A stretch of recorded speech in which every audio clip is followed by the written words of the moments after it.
Hello, je suis Léna, passionnée de bien-être, mieux vivre et spiritualité.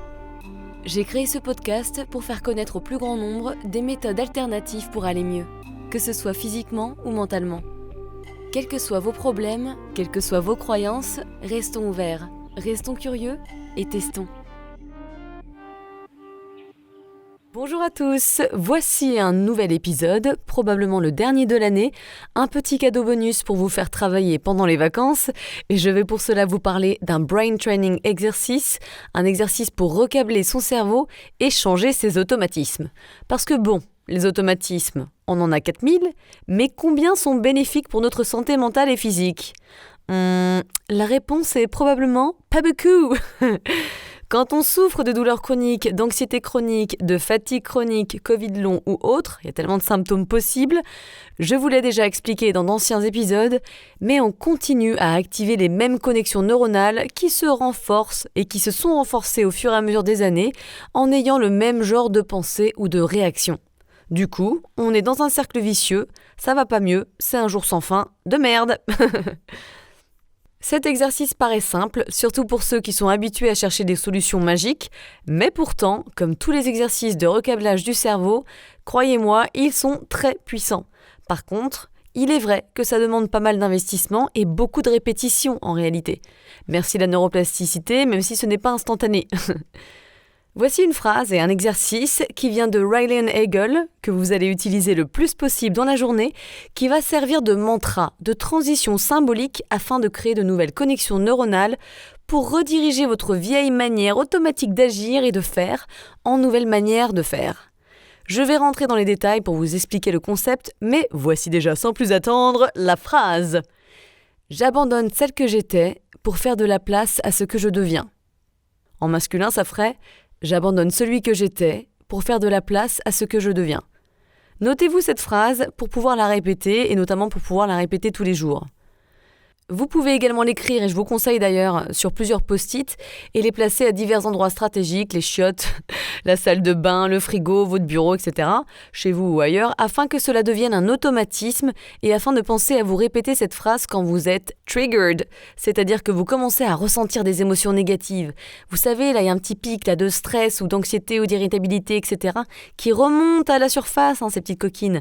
Une situation ou quelqu'un qui vous stresse, qui vous frustre, qui vous rend triste, etc., toute émotion négative qui émerge dans votre conscience. Elle est à utiliser également quand vous vous apprêtez à suivre la même manière de réagir, parce que c'est là où vous avez deux possibilités. 1. Continuez vos réactions habituelles, qui en fin de compte ne vous rendent pas service, et ou vous rendent malade, au final on en est là, ou changez vos réactions et attitudes habituelles. Bah oui, si vous ne changez rien dans votre manière de penser et de faire, votre vie sera toujours pareille et vos symptômes les mêmes. C'est aussi ça qui vous amène là où vous en êtes aujourd'hui et si vous écoutez mon podcast, c'est qu'il y a peut-être du travail personnel à faire. J'en sais rien, je dis ça, je dis rien. Alors quand utiliser cette phrase ? Ce sont dans tous les moments où vos réactions, vos pensées et vos attitudes habituelles ne vous servent pas. Prenons un exemple.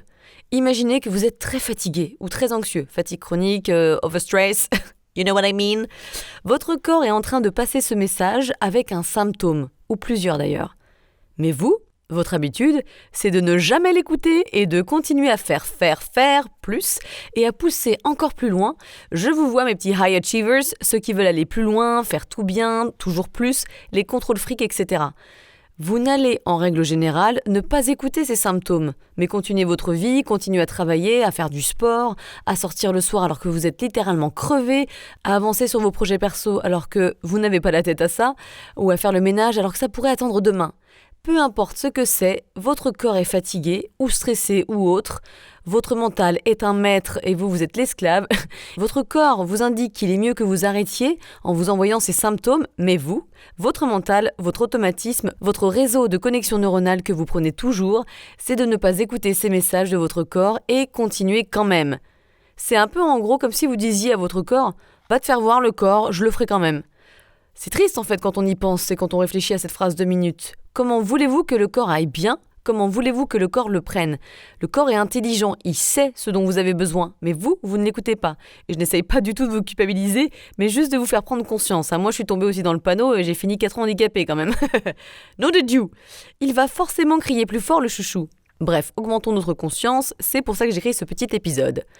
Pour changer la même route entre guillemets que vous prenez d'habitude, une route qui va vous servir dans votre chemin de guérison, enfin, même si votre mental n'aime pas changer de route, parce qu'il aime l'habitude, il aime ce qui est confortable, même si c'est douloureux, car ça reste familier pour lui. Alors il faut appuyer sur pause, vous pouvez vous dire littéralement pause dans votre tête. Vous savez, quand vous êtes en train de ruminer, dites pause dans votre tête ou stop, ou imaginez une main qui vient vers vos yeux pour vous faire réagir et vous faire arrêter. Vous pouvez imaginer un panneau stop, peu importe, ce qui fonctionne pour vous. Moi j'aime bien le pause ou le stop. Vous n'avez pas besoin non plus d'être trop agressif pour autant. Je sais, là je parle, j'ai une énergie assez forte aujourd'hui. Soyez doux avec vous-même, n'en faites pas un symbole stressant. Mais trouvez quelque chose qui marque l'interruption du flot de pensée que vous vous apprêtiez à avoir. Capiche ? Puis, prenez une respiration et répétez-vous cette phrase « J'abandonne celle que j'étais pour faire de la place à ce que je deviens ». Alors on va décomposer cette phrase en deux. Vous pouvez au départ vous le répéter plusieurs fois pour vous mettre dans l'ambiance, pour que ça rentre un petit peu. L'important, c'est de se calmer dans le moment. Moi j'aime bien faire un step back, respirer, je parle de cette phrase-là. Ensuite, vous avez la possibilité d'utiliser la visualisation pour aller plus loin si cela vous aide. Testez et vous verrez si vous ajoutez ça. Par exemple, vous vous dites « J'abandonne celle que j'étais ». Vous pouvez vous symboliser ces mots en vous imaginant vous en noir et blanc, derrière vous par exemple, ou au fond de votre esprit, comme si cette image de vous en noir et blanc n'était plus ce que vous étiez dans le présent. En fait, c'est une représentation du passé de vous-même, votre old self, la vieille identité. Ou vous pouvez carrément imaginer des neurones en noir et blanc obsolètes. Bref, une image qui marque l'ancienne direction que vous preniez automatiquement. Ensuite, pour illustrer le reste de la phrase, pour faire place à ce que je deviens, vous pouvez vous imaginer vous devant vous, en couleur, avec une belle lumière, vous êtes ravissante ou ravissant. Vous pouvez également imaginer de nouveaux réseaux de neurones tout beaux, tout colorés, tout brillants qui scintillent. Votre nouveau vous qui a une réaction parfaite, à l'écoute de votre corps et non plus du mental meurtri et qui est en pleine forme. Donc là, on voit qu'il y a une visualisation qui est imaginée, qui est concrète entre votre vieille identité, votre vous avec vos réactions, pensées, attitudes habituelles, qui ne vous servent plus, que vous imaginez à l'arrière de vous et en noir et blanc, et la nouvelle direction à prendre, votre futur vous, tout scintillant, tout beau, etc. La visualisation, je vous le rappelle, pour le cerveau est très efficace. Ça, c'est la première base, mais on va la compléter, et c'est hyper important, avec un changement de pensée ou de réaction. Écoutez bien, en vous aidant de la visualisation, si ça vous aide, peut-être que vous n'en aurez pas besoin et que la suite sera plus intéressante pour vous, vous allez avec ce temps de pause imaginer les pensées et les réactions que vous alliez avoir automatiquement dans la situation qui se présente en ce moment. Ici, en fait, vous rajoutez de la conscience sur vos automatismes afin de pouvoir les changer. Donc par exemple, quand vous vous dites « j'abandonne celle que j'étais », vous imaginez ce que vous faites habituellement, vous qui faites toujours plus, qui avez des pensées stressantes, négatives, oppressantes, vous qui vous sentez mal mais qui voulez quand même faire plus, vous qui n'êtes jamais satisfait, vous qui ne vous arrêtez jamais, même si votre corps vous supplie d'arrêter avec des symptômes. Donc ça, c'est votre ancien vous. Vous imaginez ce que vous faites habituellement ou ce que vous alliez faire là maintenant habituellement dans cette situation en question. Vous voyez, c'est comme l'image du noir et blanc quelque part. Et quand vous vous dites « pour faire de la place à ce que je deviens », là, il s'agit de s'ouvrir à de nouvelles possibilités de réaction et de pensée. Et c'est comme ça qu'on va pouvoir recabler le cerveau. Vous vous imaginez dans votre corps, ancré, serein, en ayant confiance en l'univers, en sachant que rien ne va être problématique si vous faites moins et ralentissez enfin, en imaginant votre corps apaisé, rassuré et content que vous l'écoutiez enfin, en imaginant par exemple une barre graphique verticale symbolisant votre énergie en haut à droite de votre visage qui monte en énergie et en vitalité. Vous savez, là, la recharge, un peu comme les Sims, ça devient tout vert. Et vous pouvez aussi évidemment jumeler ce que je viens de dire avec la visualisation. C'est juste pour vous montrer ces deux réseaux de connexion possibles. Continuez à écouter mon explication, ça sera peut-être plus clair au fur et à mesure. Vous imaginez dans ce cas votre ancien vous en noir et blanc dans le fond penser toutes les pensées négatives et stressantes, avoir des réactions complètement inappropriées, très irritables, etc. Toutes vos anciennes réactions en fait. Et ensuite, vous visualisez la nouvelle vous, en couleurs saturées, lumineuses, brillantes, scintillantes, etc., comme je l'ai dit, qui se reconnecte au moment présent, qui choisit les bonnes pensées qui font du bien, qui est zen, qui adopte des attitudes qui calment votre corps, qui lui est enfin soulagé que vous l'écoutiez. Cette nouvelle personne choisit la voie de la paix et pas la voie du mental meurtri. Donc elle choisit de faire moins, ou de ne plus avoir toutes ces pensées négatives qui empiraient la situation, tant pis si le projet, le ménage n'avance pas ou si elle ne fait pas ses 45 minutes de cardio today. Celle-ci est sereine parce qu'elle écoute son corps. Et quand on écoute son corps, c'est comme ça qu'on est en bonne santé. Quand on écoute un mental traumatisé ou meurtri, c'est comme ça qu'on n'est pas en bonne santé. Alors oui, ça prend du temps. Quand on a utilisé les mêmes réseaux neuronaux pendant de nombreux mois ou de nombreuses années, il va falloir un petit peu de temps pour recabler et apprendre à enfin écouter votre cerveau, pour que cela devienne un automatisme. Mais déjà avec la visualisation, je pense que ça aide à comprendre le concept. Dans tous les cas, vous développez votre conscience. Remarquez à chaque fois que vous commencez à avoir des réactions impulsives, des pensées négatives, oppressantes, jugeantes, stressantes, catastrophiques, pour faire cet exercice. Bref, tout ce qui ne vous sert pas pour opter pour une nouvelle manière de penser et réagir. Par exemple, vous commencez à avoir des symptômes de fatigue ou des douleurs, ou de l'anxiété de plus en plus forte. Vous voyez que vous êtes en train de prendre le même chemin que d'habitude, c'est-à-dire les mêmes pensées négatives arrivent. Oh, mon Dieu, putain, je sais pas comment je vais faire, ça va s'empirer, je suis dans la merde. Comment je vais faire pour faire ça, pour aller là-bas? Mais je vais jamais y arriver, je vais jamais finir. Oh là là, j'ai pas fait de cardio, mais je vais grossir. Mais je viens juste de commencer à faire ça, j'en peux plus, j'ai trop peur. Vous voyez ce genre de pensée? Ensuite, il y a le même réflexe de réaction qui survient généralement, ça entraîne une attitude ou une réaction.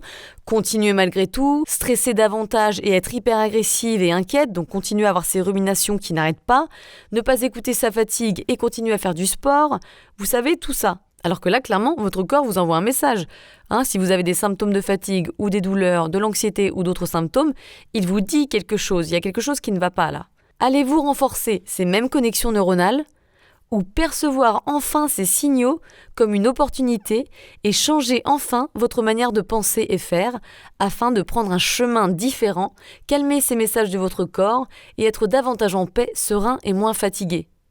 Vous avez le choix en fait. C'est une opportunité de construire et de nourrir d'autres connexions neuronales. Soit vous prenez la vieille route, soit la nouvelle. Pas compliqué. Voyez votre vieille identité, celle que vous avez l'habitude de prendre, et la manière dont elle réagit. Imaginez-la en noir et blanc et voyez la deuxième possibilité qui s'offre à vous au moment où vous êtes trigger, où là vous faites le bon choix, où vous vous écoutez, vous prenez soin de vous, où vous ne vous jugez pas, très important, où vous ralentissez, où vous calmez votre cerveau avec les bonnes pensées et les bonnes attitudes. Imaginez-vous encore une fois en couleur flamboyante, rayonnante, souriante et calme. C'est comme ça que l'on élimine peu à peu ces vieux programmes qui ne nous vont plus et qu'on en crée de nouveaux. C'est trop bien la neuroplasticité en fait. C'est très puissant.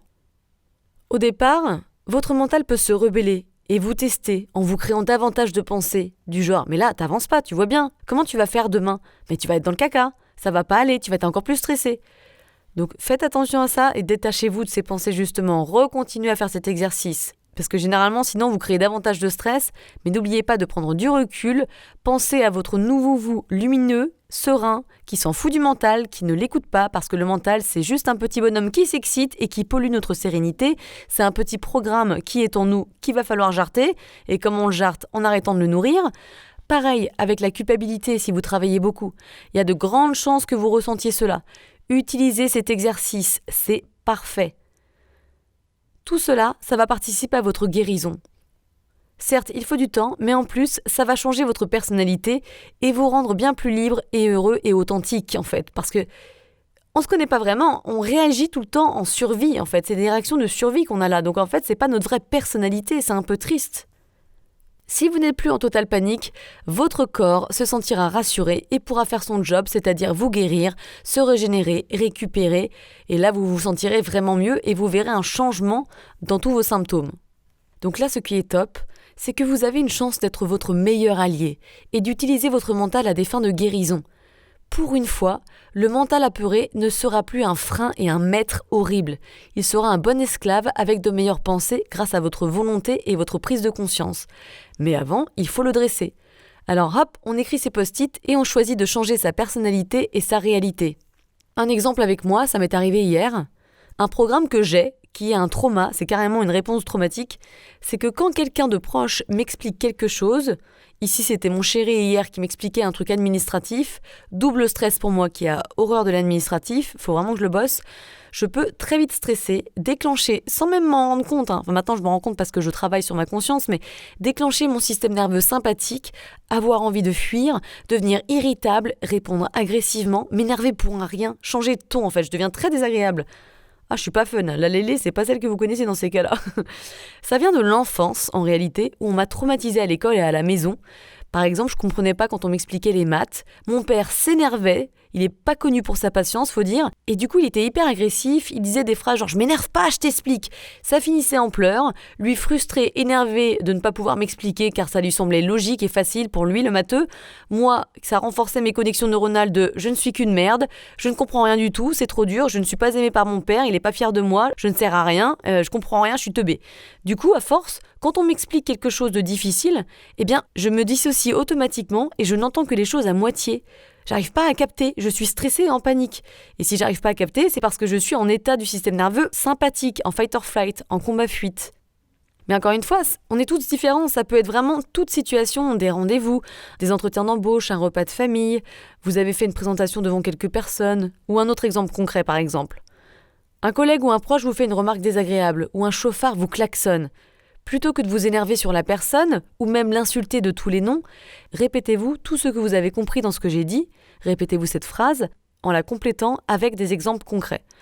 Donc ça donne « j'abandonne celle que j'étais, celle qui allait partir au quart de tour et s'énerver sur la personne, péter un câble en poursuivant la voiture, répondre à un mail en étant hyper agressive, réagir en victime et me renfermer sur moi-même, etc. » Et là, je continue la phrase. « Pour faire de la place à ce que je deviens, une personne bien dans ses baskets, ancrée dans le moment présent, qui connaît sa valeur et ne se laisse plus intimider par ce que pensent les autres, une personne qui sait que ça sert à rien de répondre avec de la colère, une personne, en fait, qui a juste envie de se sentir en paix. » Donc moi, par exemple, là, je ne l'ai pas fait hier parce que je suis enceinte et j'ai des hormones en feu, on fire.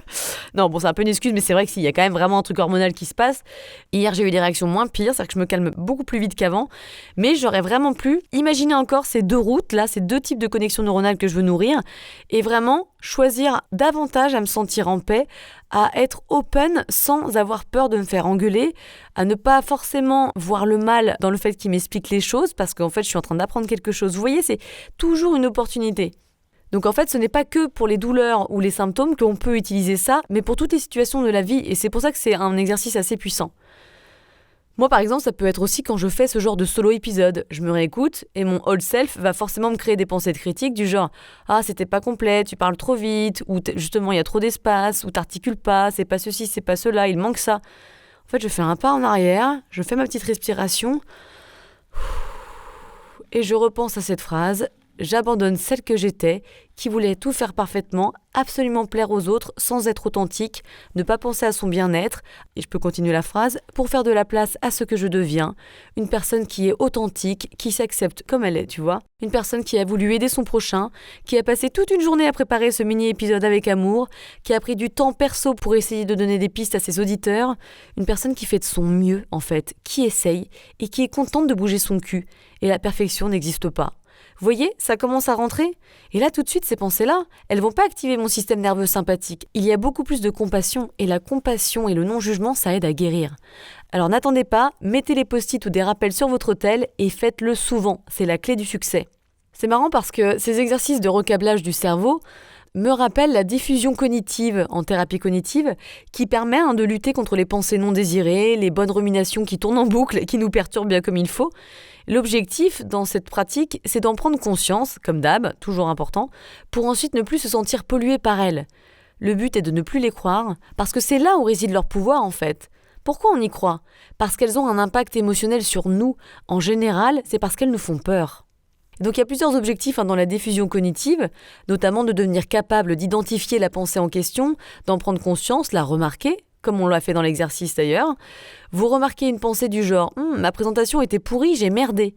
Il s'agit ici de ne pas nourrir cette pensée, mais de prendre du recul par rapport à celle-ci en rajoutant à cette phrase pensée « Je remarque ». Donc par exemple, je remarque que je pense que ma présentation était pourrie et que je pense que j'ai merdé. On peut aller encore plus loin et prendre davantage de recul en disant « Je remarque que je suis en train de penser que ma présentation était pourrie et que je suis en train de penser que j'ai merdé. » Allez, vous savez quoi, on va plus loin. je remarque que j'ai juste un autre jugement sur moi-même. Pas compliqué en fait, c'est encore un jugement comme d'hab. On peut comparer cette modification de la pensée initiale comme un film IMAX en 3D au premier rang. Plus vous êtes proche du premier rang, plus vous allez ressentir le film et l'action ou le stress qui s'y passe. Plus vous vous en éloignez, plus vous vous en détachez en quelque sorte. C'est moins convaincant. Bref, le but, c'est de s'en détacher, encore une fois, le plus possible. Première étape, toujours important. On peut aussi chanter ses pensées en mode ridicule, ou alors vous pouvez imaginer une voix de Looney Tunes. Vous voyez, on a un peu l'air con, vous pouvez faire ça dans votre tête, mais c'est justement le but, parce que ça permet de perdre toute la densité émotionnelle, la peur que vous en aviez en fait. Donc ça permet d'ajouter de la distance, et c'est ce qu'on veut. On peut aussi répéter un mot issu de notre pensée stressante comme douleur et le répéter 50 fois dans votre tête.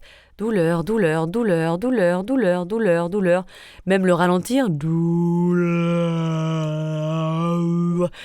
Jusqu'à temps qu'il en perde son sens. Bref, il existe un bon nombre de techniques, mais on ne va pas en parler plus aujourd'hui, ce n'est pas l'objectif. Là, je suis partie un peu plus loin. Moi, j'aime surtout m'en détacher en disant « merci mon mental » ou juste « c'est une pensée » sans m'associer émotionnellement. À force, ça permet de prendre encore plus de distance. Ça devient automatique, vraiment. Voilà pour cette petite aparté, mais je répète cette phrase « J'abandonne celle que j'étais pour faire de la place à ce que je deviens ». Essayez, dites-moi ce que vous en avez pensé, bon pas au bout de 2 jours parce que ça met plus de temps, ne soyez pas impatient mais je sais vous êtes perfectionniste comme moi donc c'est souvent pollué par l'impatience, encore une fois, cela veut dire qu'il faut refaire cet exercice over and over again. Je vous embrasse, passez de joyeuses fêtes et n'oubliez pas de faire cet exercice plusieurs fois par jour, notamment pendant les fêtes avec la belle famille ou d'autres proches qui vont vous faire des remarques irritantes, maladroites, blessantes. Au boulot, on n'a rien sans rien, mais reprenez le pouvoir de votre mental. Je vous aime, bah oui, pourquoi pas. Si vous voulez me faire un petit cadeau de Noël, n'oubliez pas que vous avez la possibilité de me faire un don parce que tout ça c'est gratuit. Même 1 euro, c'est pas cher, sur tipeee.com, tipeee.com/horizon-podcast. C'est marqué dans les show notes. Ça me ferait vraiment super plaisir, un petit cadeau de vous, une petite participation, des petites étrennes. Un petit avis sympa sur iTunes Podcast, ça prend 2 minutes mais ça me fait ma journée. De belles étoiles sur Spotify, des partages de mes podcasts à des gens à qui ça pourrait servir. Merci beaucoup, je vous embrasse fort. N'hésitez pas à me contacter sur Insta. À l'année prochaine!